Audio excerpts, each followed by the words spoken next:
नमस्कार, प्रणाम, जोहार। मैं दीपक अपने YouTube चैनल DS24 स्टडी में आपका हार्दिक स्वागत करता हूं। आज का क्लास हम लोग का 17वें नंबर का है। इससे पहले हम 16 वीडियो अपलोड कर चुके हैं। अगर आप देखना चाहते हैं तो नीचे डिस्क्रिप्शन बॉक्स में लिंक रहेगा, आप डायरेक्ट जाकर चेकआउट कर सकते हैं। आज के क्लास का हम आपको कुछ ओवरव्यू दे देते हैं। इसमें मैथ का क्वेश्चन 7 रहेंगे। स्टैटिक जीके के लिए कुछ इंपॉर्टेंट फैक्ट जान लेंगे जो कि एग्जाम में बार बार आते रहते हैं। ठीक है, चलिए बिना लेट किए हुए आज का क्लास स्टार्ट करते हैं। क्या है फर्स्ट क्वेश्चन? एक खुदरा विक्रेता है, किसी वस्तु को 486 रुपये में बेचता है और 8% का लाभ कमाता है। यदि उसने उस वस्तु को 414 रुपये में बेचा होता तो उसको लाभ या हानि प्रतिशत आपको निकालना है। क्या किया था? 486 रुपये में बेचा तो उसको 8% का लाभ हुआ था। अब बोल रहा है कि उसी सामान को जब उसने 414 में बेचा, ठीक है, तो उस समय आपको निकालना है लाभ या हानि प्रतिशत।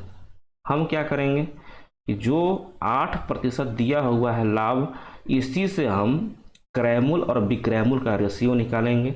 विक्रयमूल का रेशियो हमको दिया हुआ है 486, उससे हम क्रयमूल का रेशियो निकाल लेंगे, उससे हमको क्रयमूल मिल जाएगा। ठीक है, क्रयमूल का हम कंपेयर इससे करेंगे। मान लीजिए कंपेयर जो मेरा क्रयमूल है 500 रुपये आया है, ठीक है, और आप बेच रहे हैं 414 में, तो आपको लाभ होगा कि हानि होगा? 500 में खरीद रहे हैं, 414 में बेच रहे हैं, तो आपको लॉस होगा, हानि होगा। ठीक है, तो हम क्या करेंगे, पहले हम क्रयमूल निकालेंगे, ठीक है, कॉस्ट प्राइस निकालेंगे, उसके बाद ही हम देखेंगे कि हमको लाभ हो रहा है कि हानि हो रहा है। ठीक है, चलिए हम सामान को 100 रुपये में खरीद के लाते हैं, 100 रुपये में खरीद के लाते हैं और 8% का लाभ कमाने के लिए उस वस्तु को हम 108 रुपये में बेच देंगे। ठीक है, तभी तो हमको 8% का फायदा होगा। तो इसी 108 रेशियो का वैल्यू क्वेश्चन में 486 रुपये दिया हुआ है। 108 रेशियो का वैल्यू 486 रुपये है। तो यहाँ से आप 100 रेशियो का वैल्यू निकाल लीजिए जो कि आपका क्रयमूल दे देगा। कैसे निकालिएगा? 486 बटे 108 गुना 100, 450 आएगा। मतलब आपका क्रयमूल यहाँ पे 450 आ गए। ये आपका क्रयमूल हो गया, कॉस्ट प्राइस हो गया। ठीक है, अब इसी सामान को आप 414 रुपये में बेच रहे हैं, आपको हानि हो रहा है। कितने रुपए का हानि हो रहा है? 36 रुपये का हानि हो रहा है। तो 36 रुपये का हानि हो रहा है। नीचे आपको जब भी आपको बताया है कि लाभ या हानि निकालते हैं प्रतिशत में, तो आपको नीचे क्रयमूल रखना है। तो क्रयमूल मेरा कितना है? 450 गुना 100 कर देंगे, यही आपका हानि प्रतिशत हो जाएगा। 8% आपका क्या है? ये लॉस है, हानि प्रतिशत है आपका। ठीक है, option number B. Pipe A टंकी को x घंटे में भर सकता है, पाइप बी इसे 15 घंटे में खाली कर सकता है। यदि दोनों पाइप एक साथ खोल दिए जाए तो टंकी को 7.5 घंटे में भर जाएगी। ठीक है, तो x का मान ज्ञात करना है। मतलब जो पाइप ए है वो टंकी को कितने घंटे में भर सकता है, वही आपको निकालना है। ठीक है, यहाँ पे क्या है, ए जो पाइप ए है, ये टंकी भर रहा है, भरने वाला है। ठीक है, पाइप जो बी है ये क्या है? खाली करने वाला है। ठीक है, और दोनों मिलके 7.5 घंटे में टंकी को भर देते हैं। तो यहाँ से आप देखिए, इस क्वेश्चन में दिया हुआ है कि दोनों मिलके 7.5 घंटे में भर देते हैं। इसका मतलब जो पाइप ए है उसका क्षमता ज़्यादा है, वह 1 घंटे में ज़्यादा काम कर रहा है, इसीलिए तो टंकी को भर दे रहा है। अगर जो पाइप बी है जो खाली कर रहा है, अगर उसका क्षमता ज़्यादा हो जाएगा, इफिशियंसी ज़्यादा हो जाएगा, मतलब 1 घंटे में ज़्यादा काम करेगा, ज़्यादा तेज़ी से पानी निकालेगा, तो टंकी भरेगा ही नहीं। ठीक है, इसका मतलब हम कह सकते हैं कि जो पाइप बी है जो खाली कर रहा है वो 15 घंटे में खाली कर रहा है। ठीक है, तो जो पाइप ए होगा वो 15 घंटे से कम में ही भरता होगा। ठीक है, तो आप ऑप्शन में देखिए, ऑप्शन में 15 घंटे से सब नीचे का ऑप्शन है, तो तो यहाँ से तो आपका ऑप्शन छाट नहीं सकते हैं। अब इसके लिए आपको क्वेश्चन अटेम्प्ट करना पड़ेगा। तो हम क्या करेंगे, मान लीजिए कि पाइप ए है, पाइप बी है, और दोनों पाइप ए प्लस बी दोनों को एक साथ ले लिया गया है। जो मेरा पाइप बी है वो 15 घंटे में खाली कर देता है, ठीक है। और जो दोनों पाइप है एक साथ मिलके 7.5 घंटे में भर देता है। 7.5 घंटे को हम 15/2 ले सकते हैं, ठीक है। इसका दोनों का एलसीएम ले लीजिए, कितना आएगा, 15 15 15 ले लीजिए। तो 15 से 15 करना है, ठीक है। तो इसका इफिशियंसी 1 होगा, ठीक है। और 7.5 से 15 करना है तो इसका इफिशियंसी आपका 2 हो जाएगा। तो यहाँ पे देखिए जो बी है ये आपका खाली करने वाला है, तो इसका इफिशियंसी आप -1 रखिएगा। कितना रखिएगा, -1, ठीक है। ए प्लस बी का इफिशियंसी आपका 2 आया है, मतलब ए प्लस बी दोनों मिल के आपका 1 घंटे में 2 काम कर रहे हैं। ए प्लस बी दोनों मिल के 1 घंटे में 2 काम कर रहे हैं।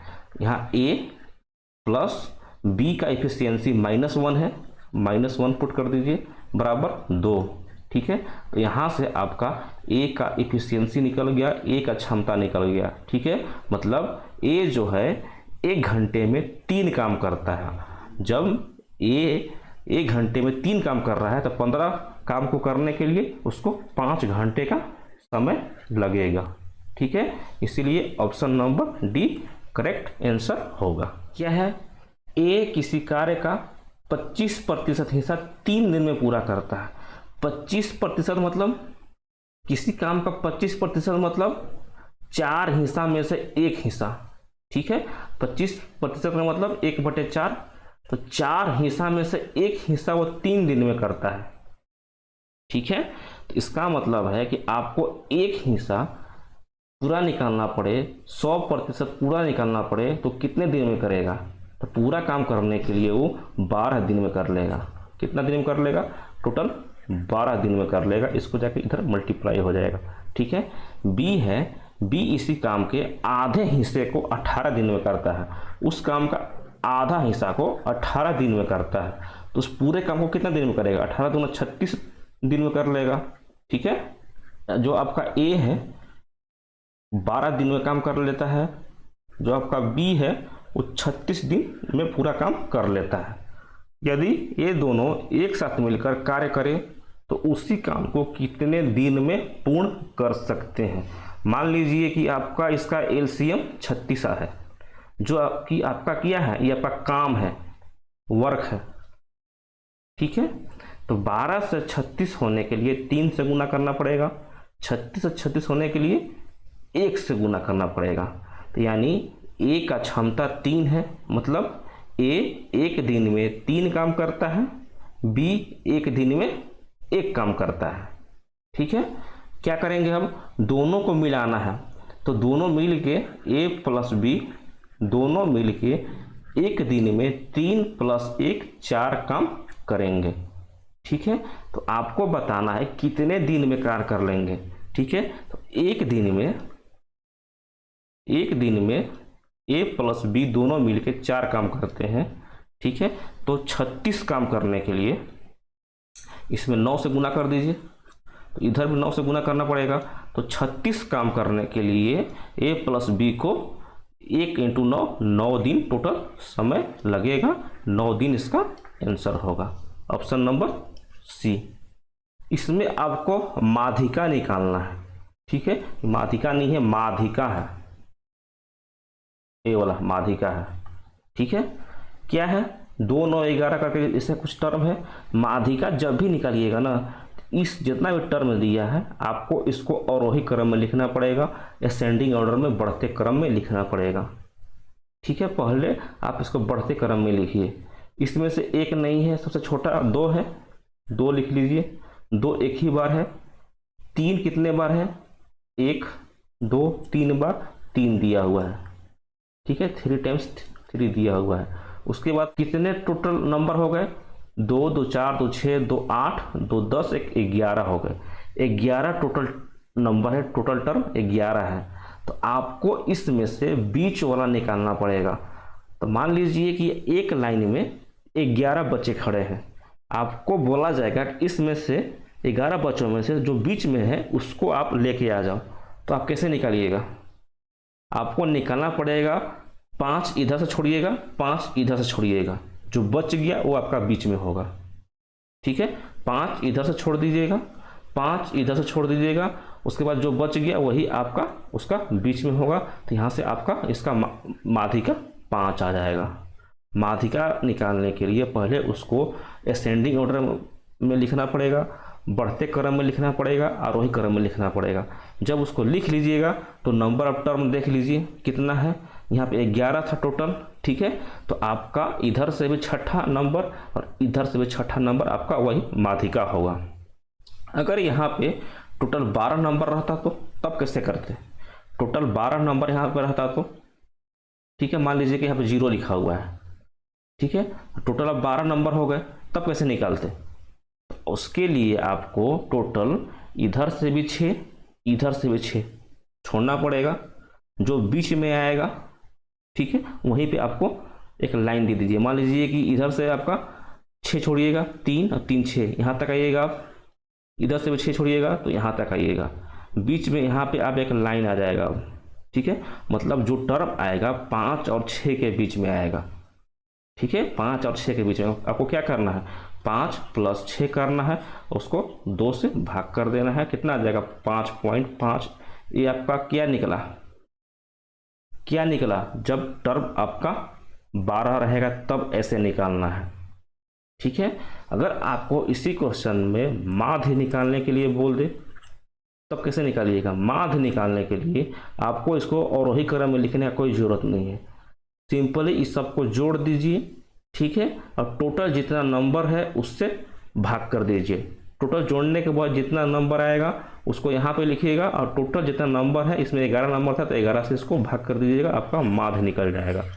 अगर बहुलक निकालने के लिए पूछे तो इसमें से जो सबसे ज़्यादा बार रिपीट हुआ है ना वही आपका बहुलक होगा। 3 बार लिखा हुआ है तो यानी आपका यही आपका बहुलक हो जाएगा। बहुलक आपका 3 हो जाएगा। पॉइंट दिया हुआ है इतना और इतना के बीच का आपको दूरी निकालना है। जैसे कि आप कोऑर्डिनेट ज्योमेट्री में पढ़े होंगे, जैसा कि मतलब एक ए पॉइंट है और एक ए पॉइंट है, दोनों का कोऑर्डिनेट दिया हुआ है। कितना दिया हुआ है? -2 और 4 दिया हुआ है, और इसका 4 और 4 दिया हुआ है। ये आपका x1 है, ये y1 है, x2 है, एक y2 है। तो फॉर्मूला क्या होता है डिस्टेंस, दूरी का? √ x2 - x1 का whole square plus y2 - y1 का होल स्क्वायर। ये वैल्यू कितना आएगा?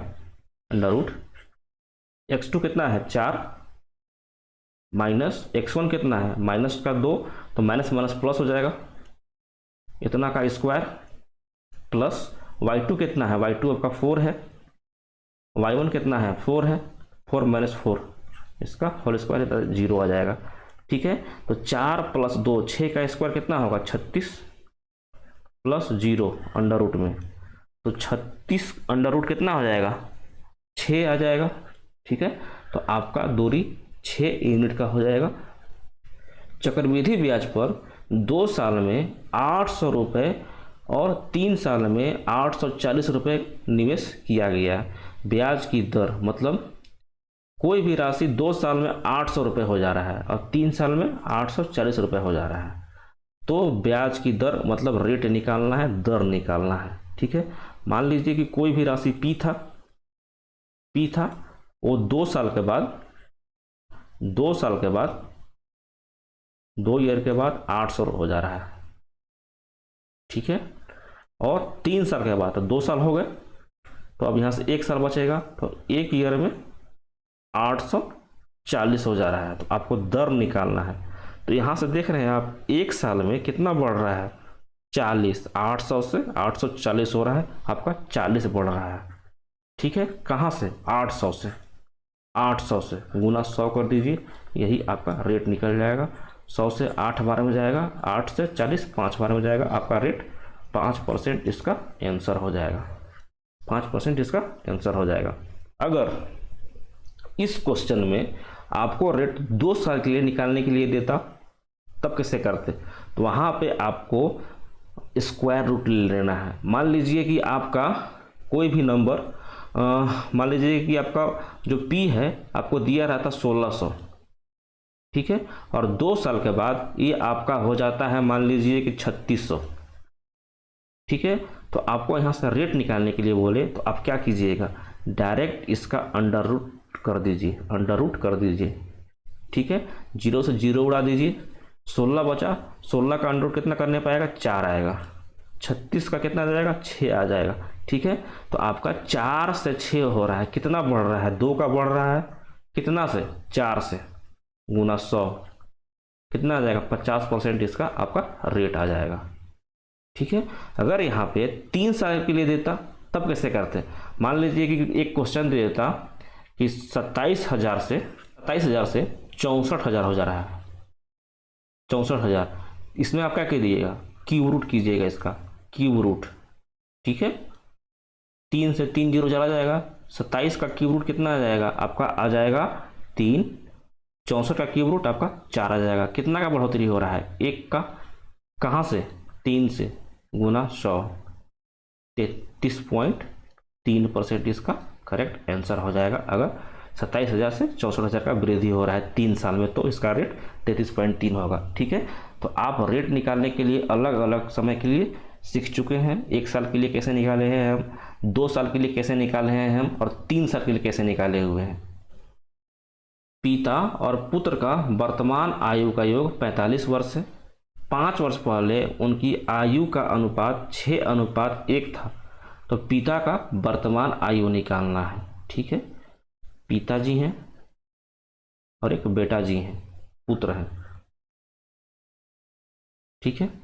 बोल रहा है कि उनका वर्तमान आयु 45 वर्ष है, ये वर्तमान एज है, और 5 वर्ष पहले का आपका रेशियो दिया हुआ है। 5 वर्ष पहले का कितना दिया हुआ है, तो मान लेते हैं कि 6x था, इसको 6x ले लीजिए, और पुत्र का x मान लीजिए। तो 5 साल इसमें ऐड कर दीजिए तो आपको वर्तमान का मिल जाएगा। वर्तमान का कितना मिल जाएगा, 6x + 5 और ये x + 5 हो जाएगा। 5 साल बाद यानी वर्तमान का हो जाएगा।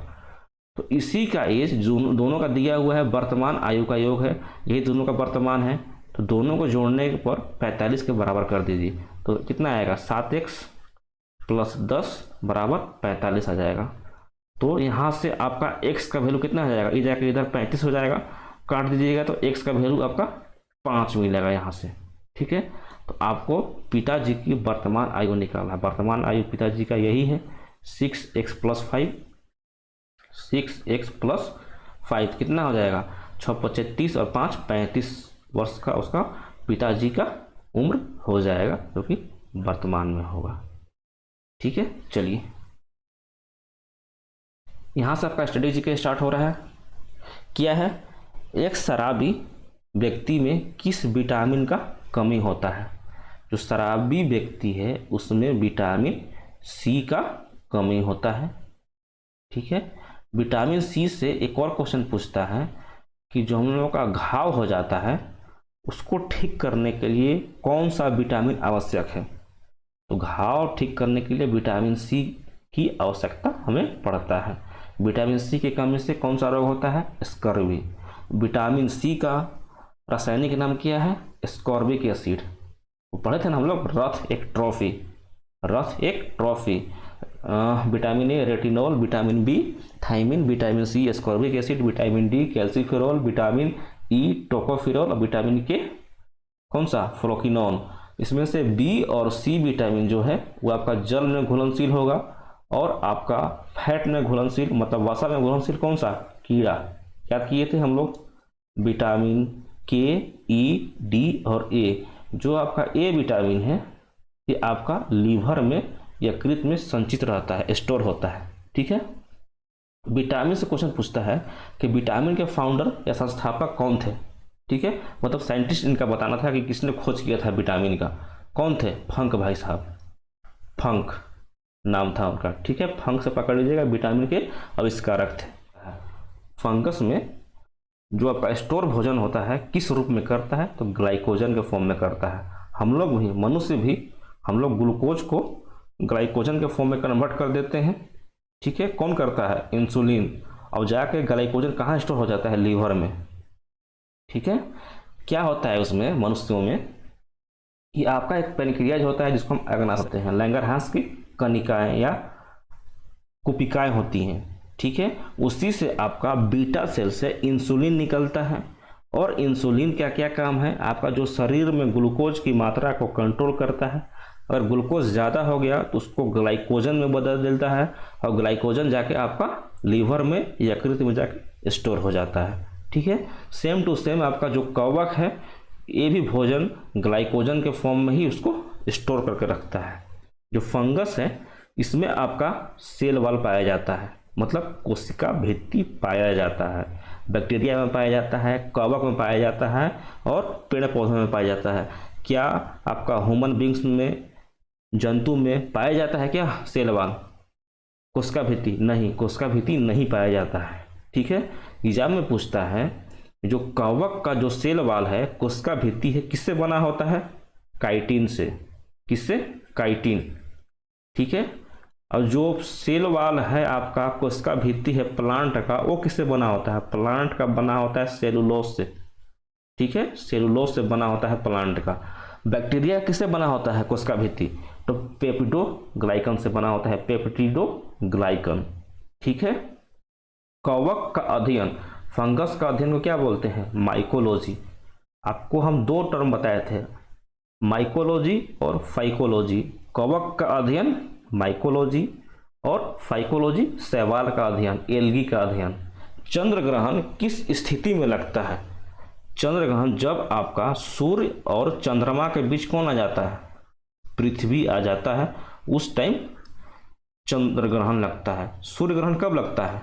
जब आपका सूर्य और पृथ्वी के बीच में चंद्रमा आ जाता है, उस समय आपका सूर्य ग्रहण लगता है। कपास की खेती के लिए कौन सा मिट्टी ज़्यादा उपयुक्त है?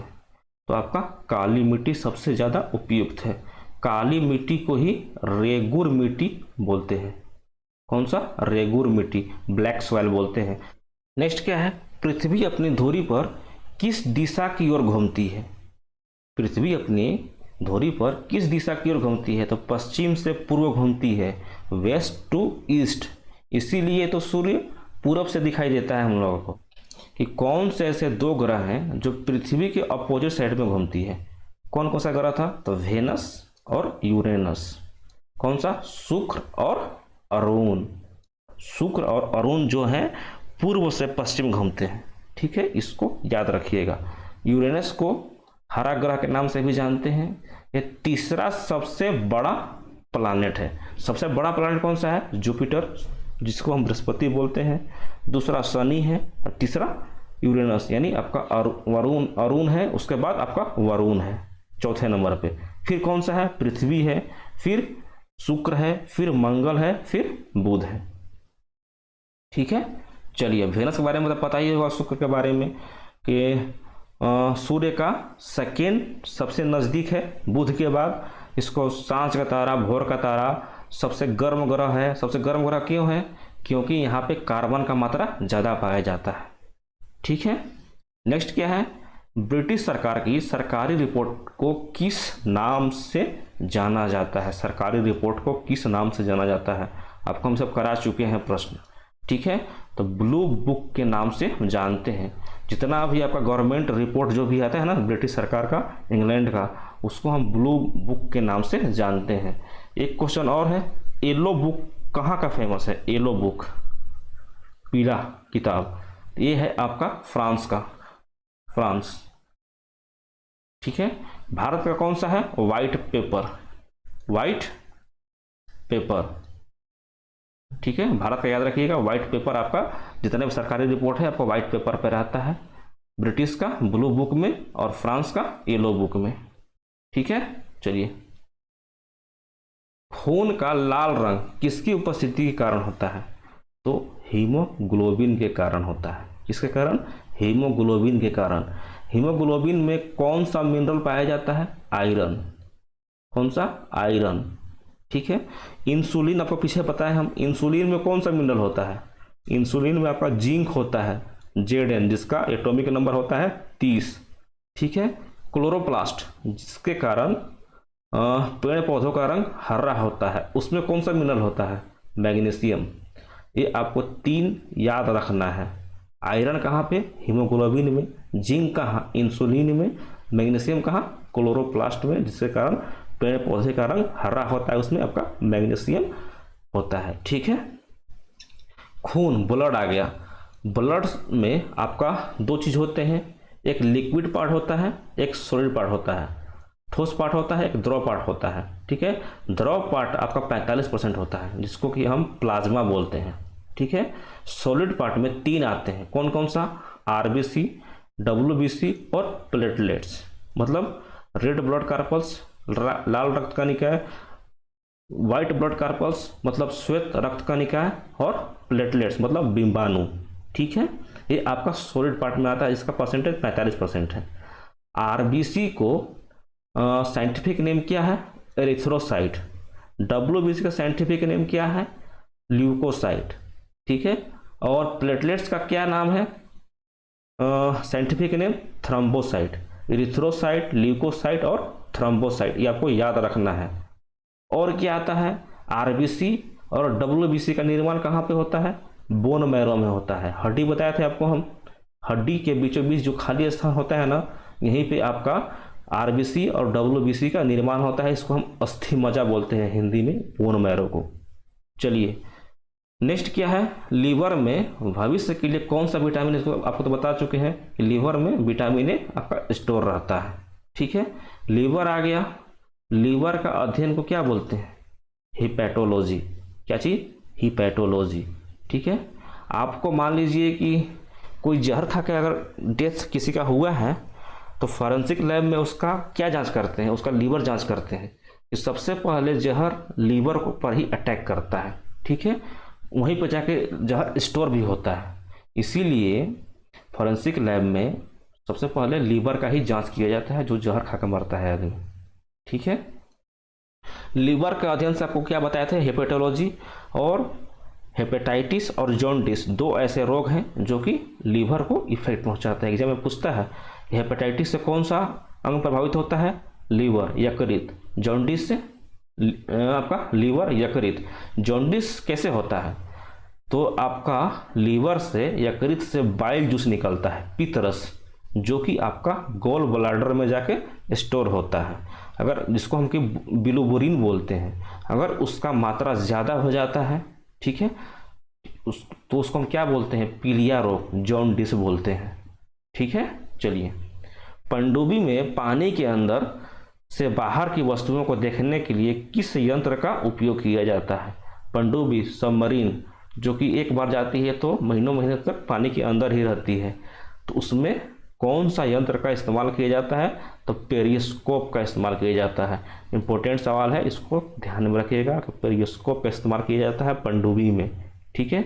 एक और सवाल पूछता है पेरिस्कोप से कि इसमें कौन सा दर्पण पाया जाता है? इसमें आपका समतल दर्पण पाया जाता है। समतल दर्पण मतलब प्लेन मिरर, ठीक है। चलिए, चिड़िया का आकाश में उड़ना न्यूटन के किस गति को दर्शाता है? तो चिड़िया का आकाश में उड़ना न्यूटन का तीसरा नियम, क्रिया के विपरीत प्रतिक्रिया, वो भी बराबर होने का, ठीक है। बराबर प्रतिक्रिया होता है कोई भी क्रिया का, ठीक है। और एग्जाम्पल क्या है? न्यूटन थर्ड लॉ के। न्यूटन थर्ड लॉ के नियम है, मान लीजिए कि आप नाव चला रहे हैं, जो चाबुक होता है ना, उससे आप पानी को पीछे धक्का देते हैं, आपका नाव आगे जाता है, ठीक है। रॉकेट है, रॉकेट का जो धुआं है पीछे निकलता है, धुआं के कारण रॉकेट पे एक थ्रस्ट लगता है, फोर्स लगता है, जो कि उसको फोर्स को आगे की तरफ पुश करता है, ठीक है। बंदूक चला रहे हैं, गोली निकलता है आगे की तरफ, आपका बंदूक पीछे की तरफ भागता है। ये सब आपका न्यूटन थर्ड लॉ के कुछ एग्जाम्पल है जो कि एग्जाम में बार बार पूछते रहता है। न्यूटन फर्स्ट लॉ का क्या नियम है? क्या कुछ उदाहरण उसका बताइए। उसका उदाहरण है न्यूटन फर्स्ट लॉ के, जैसे कि कंबल है, कंबल पे आप डंडे से मार के उसका क्या कर सकते हैं? उसका जो भी अंदर का माल मटेरियल है, मतलब गंदा है, उसका आप गंदा को हटा सकते हैं। बस एक का एक रुक जाती है तो आप क्या होते हैं? आप पीछे की ओर, आगे की ओर। बस एक बैग से रोकी तो आप आगे की ओर, ठीक है। और एक बैग से बस चली तो आप पीछे की ओर गिर जाते हैं। क्या बोलते हैं उसको? जड़त्व का नियम बोलते हैं। लॉ ऑफ इनर्शिया के कारण ऐसा होता है, ठीक है। न्यूटन आपका फर्स्ट लॉ में आता है, ठीक है। न्यूटन सेकेंड लॉ क्या है कि जो आपका संवेग परिवर्तन की दर है, रेट ऑफ मोमेंटम है, वो आपका डायरेक्टली प्रोपोर्शनल फोर्स के होता है, ठीक है। इसका एग्जांपल है जैसे कि आप कैच ले रहे हैं बॉल को, ठीक है, तो उसका जो आप टाइमिंग है, टाइमिंग को उसको थोड़ा सा बढ़ा देते हैं, अपना हाथ को पीछे खींच लेते हैं, उसका आप क्या करते हैं, टाइमिंग को बढ़ा देते हैं, जिसके कारण जो आपका रेट है वो थोड़ा सा घट जाता है, सॉरी बढ़ जाता है। इसके कारण आपको हाथ में थोड़ा सा कम चोट लगता है, ठीक है। चलिए, हवा में लोहे और लकड़ी के समान दो गेंद हैं, एक लोहे का है और एक लकड़ी का है। उसको समान ऊंचाई से गिराया जाता है, तो पहले कौन गिरेगा, बाद में कौन गिरेगा? हवा में बात है, वैक्यूम का बात नहीं है। यहाँ से दो क्वेश्चन बनता है, एक तो हवा में देता है और एक वैक्यूम में देता है, निर्वात में देता है। तो दो क्वेश्चन यहाँ से आपका बनेगा, ठीक है। तो जो हवा का बात करेगा तो जो सबसे भारी रहेगा वो पहले गिरेगा, ठीक है। लोहा दोनों में भारी है, लेकिन लोहे का गेंद है कि लकड़ी का गेंद, तो भारी लोहे वाला रहेगा, ठीक है। तो लोहा का गेंद पहले गिरेगा और लकड़ी का गेंद बाद में गिरेगा। लेकिन यहीं पे आपका वैक्यूम रहता, निर्वात रहता, तो दोनों के दोनों गेंद आपका साथ ही में गिरते। तो दोनों बात को याद रखिएगा, हवा में अगर पूछे तो जो भारी रहेगा वो पहले गिरेगा, ठीक है। अब वैक्यूम में पूछेगा तो दोनों साथ में। नेक्स्ट क्या है? ब्रह्म समाज का संस्थापक कौन था? ब्रह्म समाज का संस्थापक आपका राजा राम मोहन राय। कब स्थापना किए थे? 1828 में। उससे पहले 1815 में राजा राम मोहन राय ने आत्मीय समाज का स्थापना किया था, ठीक है।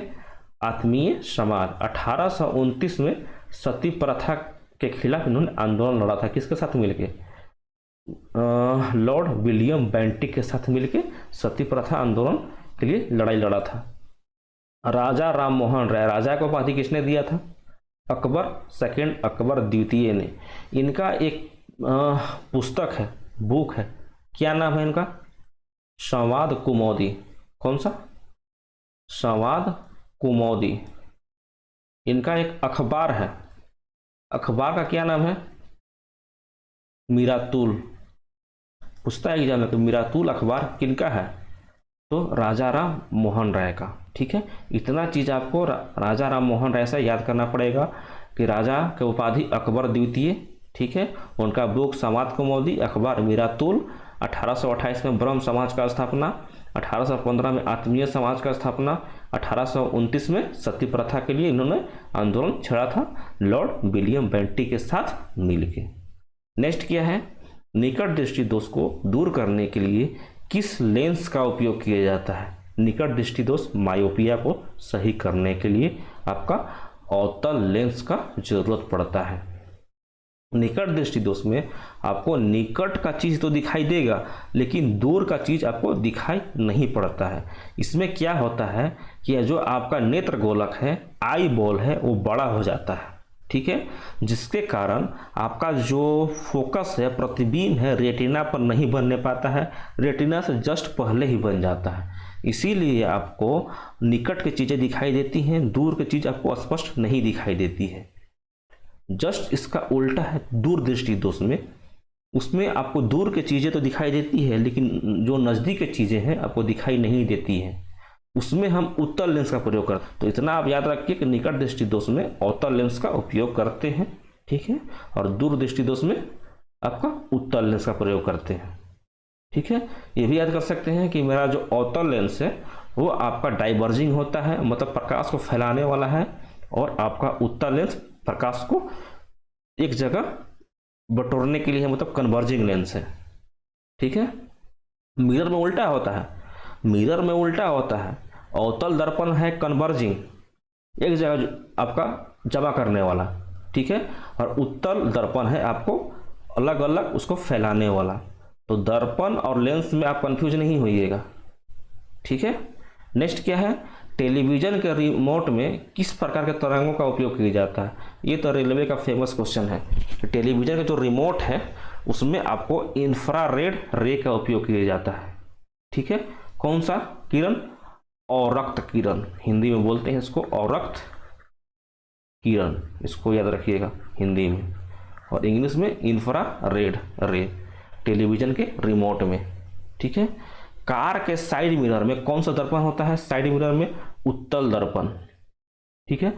और हेडलाइट में, कार का हेडलाइट में कौन सा? अवतल।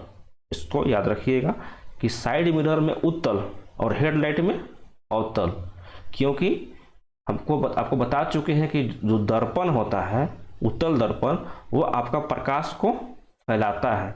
तो आप देखते होंगे कि जो दर्पण में आपको कम एरिया में ज़्यादा क्षेत्र दिखाई देता है। ठीक है। वहीं पे आपका जो अवतल दर्पण है, प्रकाश को आपको क्या करता है? एक जगह कन्वर्ट करता है। ठीक है, एक जगह जोड़ता है, इसीलिए इसको हेडलाइट में हम यूज करते हैं, ताकि मेरा जो लाइट का जो हेडलाइट का हो डायरेक्ट उसका फोकस कहीं एक ऑब्जेक्ट पर पड़े। ठीक है, इसीलिए उसका हम अवतल दर्पण यूज करते हैं आपका हेडलाइट में और साइड मिरर में उत्तल दर्पण। ठीक है। आप कन्वर्जिंग और डाइवर्जिंग में कंफ्यूज नहीं हुई, अब लाइट याद कर लीजिए अगर आपको इतना नहीं हो रहा है तो। एक साइड मिरर में उत्तल दर्पण और हेडलाइट में अवतल दर्पण। ठीक है। निकट दृष्टि दोष में अवतल लेंस और दूर दृष्टि दोष में उत्तल लेंस। ठीक है। चलिए, पृथ्वी के आयु का आकलन करने के लिए किस विधि का उपयोग किया जाता है? पृथ्वी का आयु का पूछे, अर्थ का हमको एज निकालना है, तो उसके लिए यूरेनियम डेटिंग का इस्तेमाल किया जाता है, यूरेनियम डेटिंग के द्वारा। ठीक है। वहीं पे आपका जीवाश्म का पूछे, फॉसिल फ्यूल का पूछे, तो आपको कार्बन डेटिंग का इस्तेमाल किया जाता है। अर्थ का एज पूछे तो आपको यूरेनियम डेटिंग। ठीक है। फॉसिल फ्यूल का पूछे तो आपको कार्बन डेटिंग, ये आपको याद रखना है, EU और FC करके। ठीक है। अर्थ का यूरेनियम से और फॉसिल फ्यूल मतलब जीवाश्म का कार्बन डेटिंग से हम लोग यूज करते हैं। आगे क्या है? जो दिया सलाई है, जो कि माचिस जिसको हम बोलते हैं, उस जो साइड में रहता है जहाँ से हम आग निकालता है, वहाँ पे कौन सा केमिकल होता है? तो लाल फास्फोरस होता है, रेड फास्फोरस वहाँ पे होता है। ठीक है। इंपॉर्टेंट क्वेश्चन है, इसको एग्जाम में बार बार पूछता है।